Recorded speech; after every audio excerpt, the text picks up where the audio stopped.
జగిత్యాల జిల్లా ధర్మపురి శ్రీ లక్ష్మీ నరసింహస్వామి ఆలయంలో వార్షిక బ్రహ్మోత్సవాలు జరుగుతున్నాయి.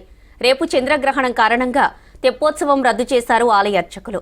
ఉదయం 6 నుంచి 7 గంటల వరకు కోనేరులో డోలోత్సవం నిర్వహిస్తారు.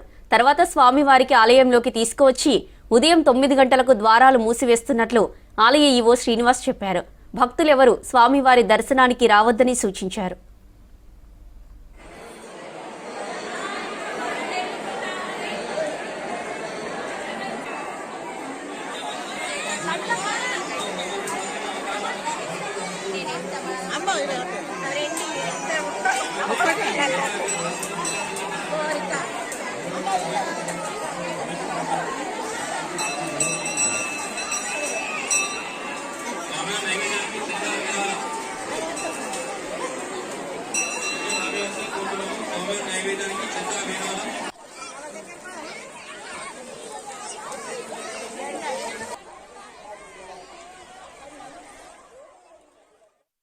ఈ జాతర బ్రహ్మోత్సవాలలో అతి ముఖ్యమైన రోజు అనగా తేదీ 3/3/2026 రోజున యోగా లక్ష్మీ నరసింహస్వామి వారి తెప్పోత్సవ డోలోత్సవం కార్యక్రమం ప్రధానమైంది. వేల సంఖ్యలో భక్తులు విచ్చేసే అవకాశం ఉండే కానీ చంద్రగ్రహణం సందర్భంగా ఆ రోజు దేవాలయంలో అంతర్గతంగా మాత్రమే పూజలు జరుగుతాయి. ఉదయం 6 గంటల నుండి 7 గంటలకు అక్కడ కోనేరులో డోలోత్సవ కార్యక్రమం మాత్రమే జరుగుతుంది.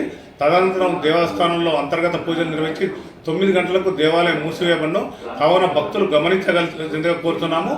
తెల్లవారి 4, 5 తారీఖులలో డోలోత్సవం తెప్పోత్సవ కార్యక్రమం నిర్వహించబడింది యథావిధిగా.